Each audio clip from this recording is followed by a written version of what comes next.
Good morning दोस्तों। तो आप सभी अच्छे होंगे, स्वस्थ होंगे, मस्त होंगे, अपने अपने घरों में अच्छे से अपनी पढ़ाई को भी कर रहे होंगे। तो इसी के साथ हम अपना टॉपिक स्टार्ट करते हैं। तो हमारा टॉपिक इस क्लास में क्या होगा, तो नदी नदी तंत्र को हमने अपनी पिछली क्लास में कंप्लीट कर लिया था, जो हमारे राजस्थान की नदी थी। इस क्लास में हम नदियों को छोड़कर झीलों के बारे में चर्चा करेंगे कि राजस्थान की कौन कौन सी प्रमुख झीलें हैं। तो मैं आपको बता सबसे पहले हम इम्पोर्टेंट जो हमारा टॉपिक है वो है हमारा झील। तो आप समझिए सबसे पहले कि झील कहते किसे हैं।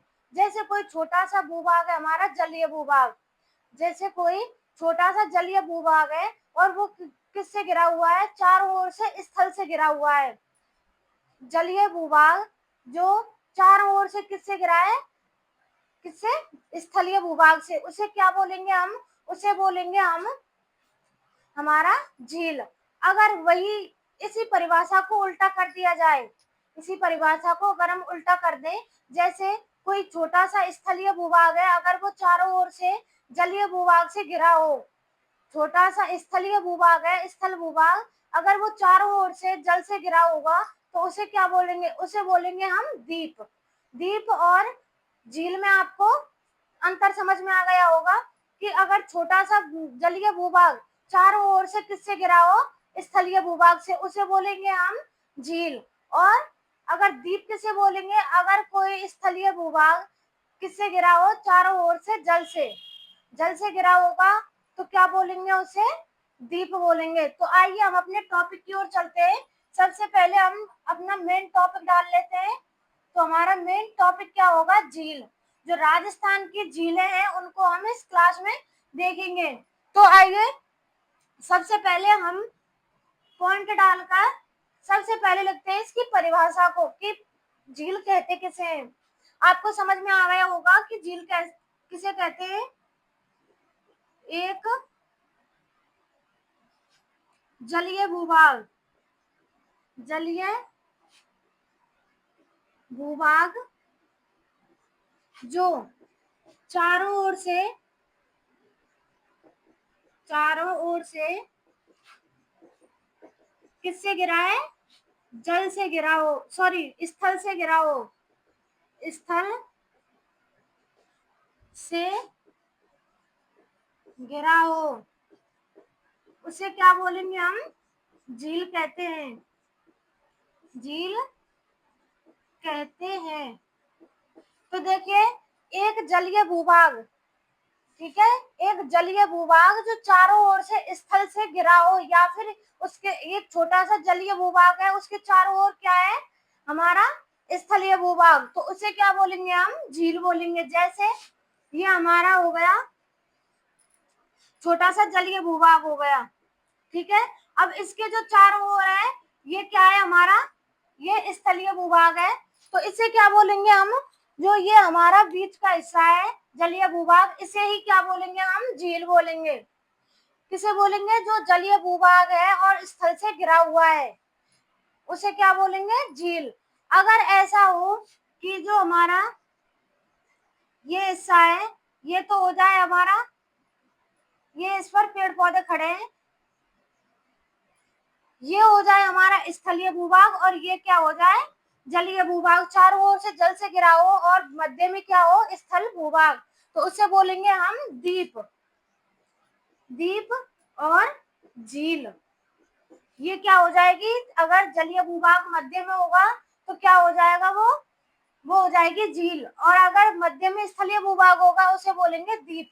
अंतर समझ में आ गया होगा, तो नोट में आप ये लिख लीजिए कि द्वीप किसे कहते हैं, तो द्वीप को भी आप लिख लीजिए, स्थलीय भूभाग,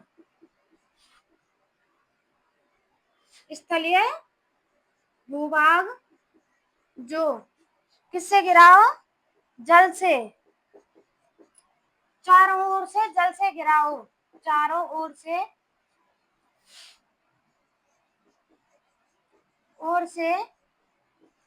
जल से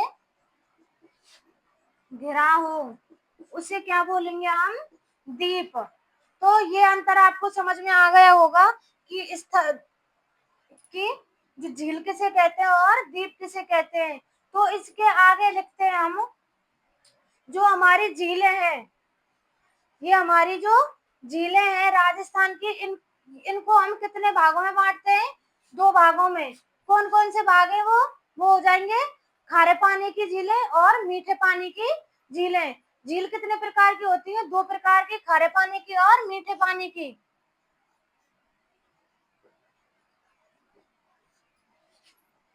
झीलों को 2 भागों में बांटा गया है। झीलों को कितने भागों में बांटा गया है? 2 भागों में। पहले नंबर पर लिखना आप खारे पानी की झीलें, खारे पानी की झीलें, और दूसरे पर लिखना मीठे पानी की झीलें, मीठे पानी की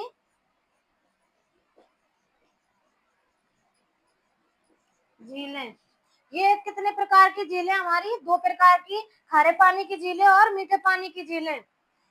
कुछ झीलें ऐसी होती हैं जिनमें खारा पानी होता है और कुछ झीलें ऐसी होती हैं जिनमें मीठा पानी होता है या पीने योग्य पानी होता है जिसको हम उपयोग में ले सकते हैं। तो यहाँ तक देखिए, इसके बाद हम इसकी और अधिक जानकारी को प्राप्त करेंगे।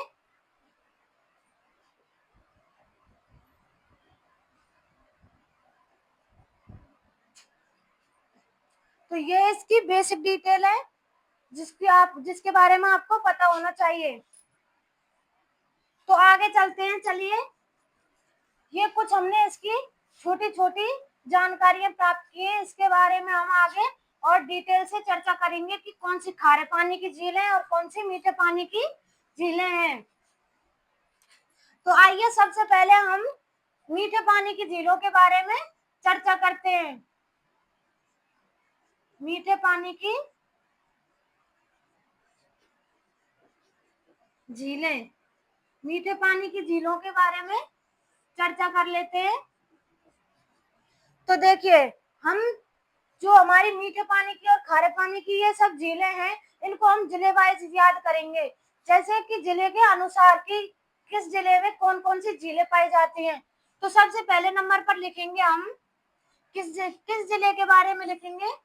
अजमेर जिले की झीलें, अजमेर जिले की झीलें। तो अजमेर जिले की कितनी झीलें हैं?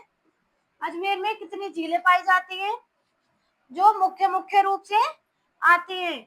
तो सबसे पहले नंबर पर लिखना आप आना सागर, आना सागर। दूसरे नंबर पर लिखना पुष्कर झील, पुष्कर झील। और तीसरे नंबर पर कौन सी लिखना? फॉय सागर, फॉय सागर, फॉय सागर झील। आना सागर झील, पुष्कर झील और फॉय सागर झील।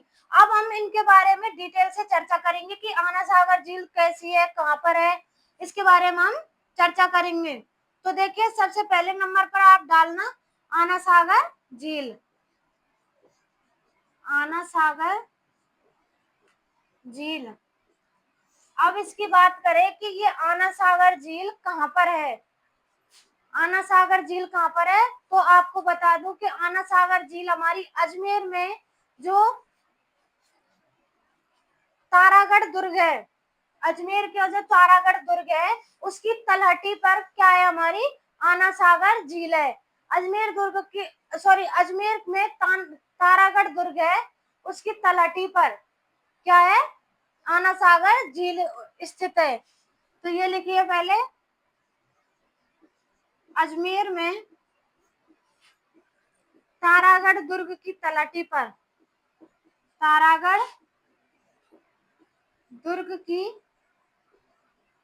तलहटी पर तारागढ़ दुर्ग की तलहटी पर स्थित है।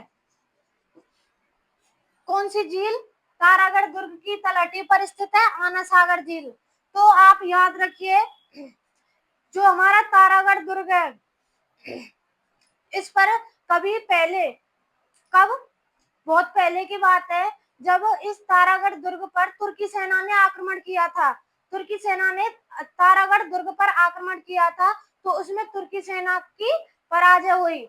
उसी को अब उनकी पराजय हुई तो उनके जो सैनिक थे वो मारे गए, तुर्की सैनिक मारे गए। तो उन्हीं के रक्त को धोने के लिए, उन्हीं के तुर्की सेना के रक्त को धोने के लिए किस झील का निर्माण किया? तो उनके रक्त को धोने के लिए हमारे जो तारागढ़ दुर्ग के राजा थे, तारागढ़ दुर्ग के राजा कौन थे?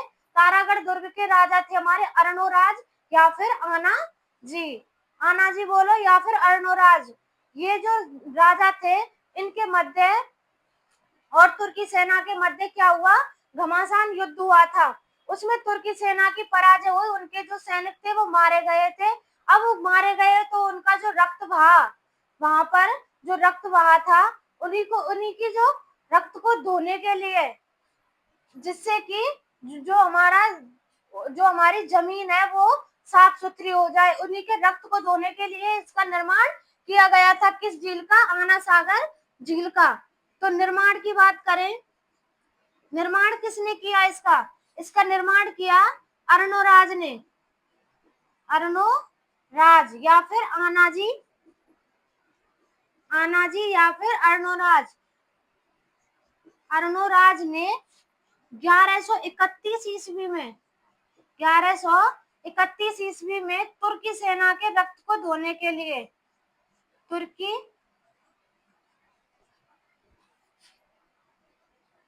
सेना के रक्त को धोने के लिए, धोने के लिए किसका निर्माण किया? तुर्की सेना के रक्त को धोने के लिए तो आना सागर झील का।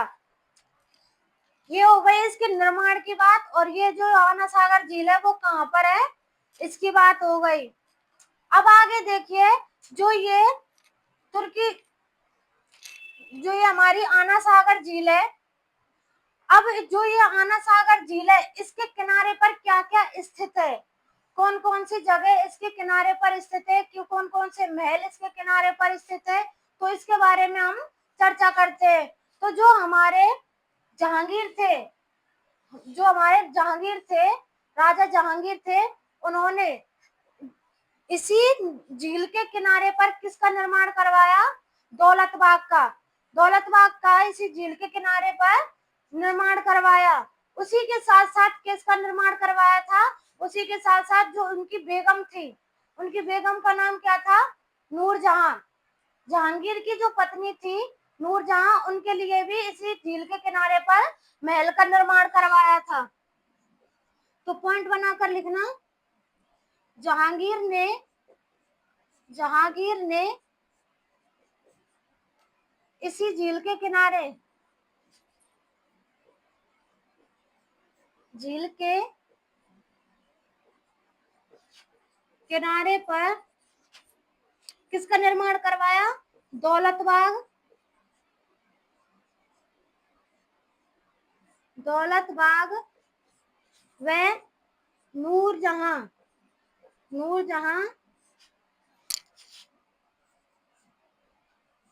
का महल, नूरजहां के महल का निर्माण करवाया।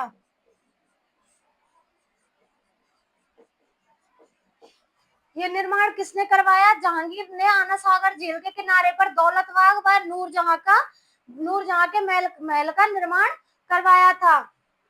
तो ये किस झील की बात हो रही है? आना सागर झील की। आना सागर झील कहाँ पर स्थित है? अजमेर के तारागढ़ दुर्ग की तलहटी पर। इसके बाद निर्माण की बात करें तो निर्माण किसने किया? अर्णोराज ने या फिर आनाजी ने 1131 ईस्वी में तुर्की सेना के रक्त को धोने के लिए। जहांगीर ने इसी झील के किनारे पर दौलत बाग व नूरजहां के महल का निर्माण करवाया। यहाँ तक देखिए, इसके बाद हम आगे चर्चा करेंगे।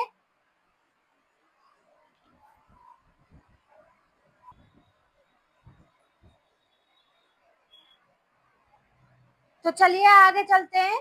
यहाँ तक देख लिया होगा आपने और आपको समझ में भी आ रहा होगा।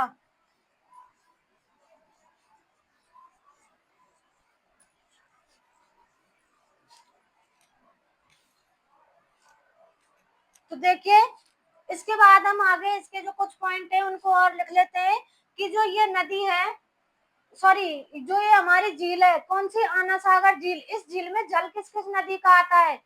अगर इस झील में नदी का जल नहीं आएगा तो ये झील सूख जाएगी। तो देखिए, इस झील में किस किस नदी का जल आता है? चंद्रा व बांडी नदी का, चंद्रा व बांडी नदी का जल इस झील में आता है, झील में आता है। चंद्रा व बांडी नदी का जल किस झील में आता है? आना सागर झील में। इसके बाद हम जो बात करें कि जो हमारे नूरजहां, सॉरी, जो उनके शाहजहां, हमारे जो जहांगीर थे, उन्होंने अपनी पत्नी के लिए किसका निर्माण कराया था?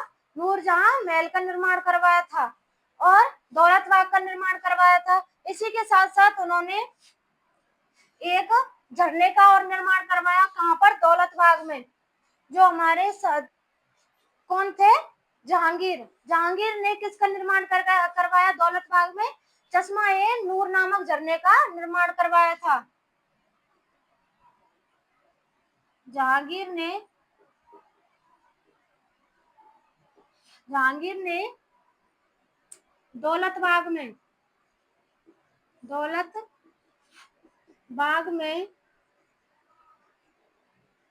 चश्मा ए नूर नामक झरने का निर्माण करवाया।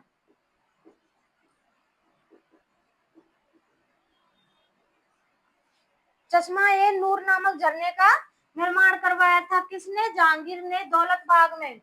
इसके बाद जो हमारी इनकी जो नूरजहां की माँ थी, अस्मत बेगम ने सर्वप्रथम दौलत बाग में ही गुलाब के फूल से इत्र बनाने का कार्य किया था। तो लिखना, दौलत बाग में ही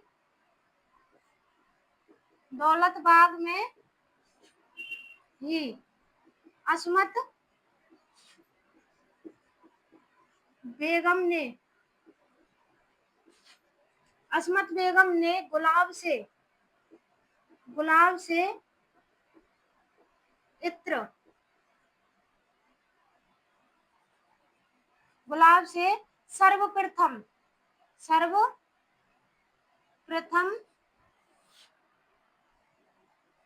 इत्र बनाने का कार्य किया था।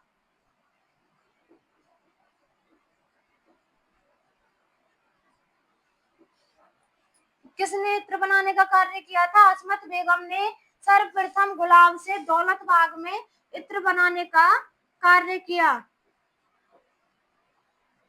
इसके बाद लिखना, जो हमारे शाहजहां थे, शाहजहां ने इस जो झील के किनारे पर ही क्या किया था? 5 बारहदरी बनवाई थी। शाहजहां ने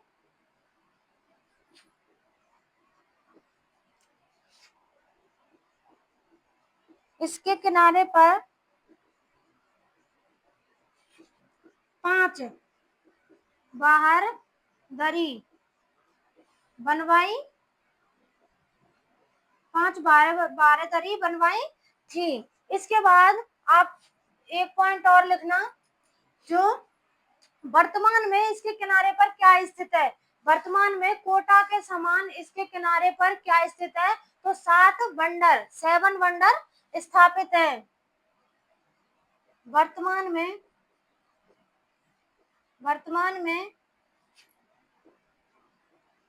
इसके किनारे पर कोटा के समान 7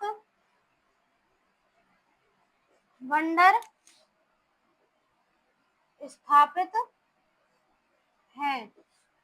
वर्तमान में इसके किनारे पर कोटा के समान 7 बंदर स्थापित है। शाहजहां ने इसके किनारे पर 5 बारहदरी बनवाई थी। इसके बाद दौलतबाग में ही अस्मत बेगम ने गुलाब से इत्र बनाने का कार्य किया था और जहांगीर ने दौलतबाग में चश्मा ए नूर नामक झरने का भी निर्माण किया था। चंद्राबा बांडी नदी का इसी झील में जल आता है। अब इसके बाद एक पॉइंट और लिखना आप कि जो हमारा दौलत बाग है, दौलत बाग को वर्तमान में क्या कहा जाता है? वर्तमान में सुभाष उद्यान के नाम से जाना जाता है। सुभाष उद्यान के नाम से जाना जाता है। किसको? दौलत बाग को। तो ये देख लीजिए, ये हो गई हमारी आना सागर झील की विशेषताएं। यहाँ पर हमारी जो आना सागर झील है वो कंप्लीट हो चुकी है।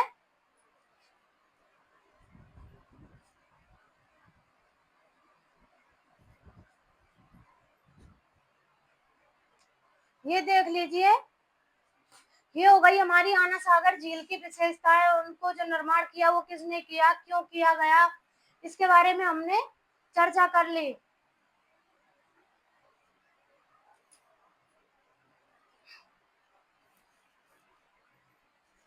तो देखिए, ये हो गई हमारी आना सागर झील, जो कहाँ पर है? अजमेर में।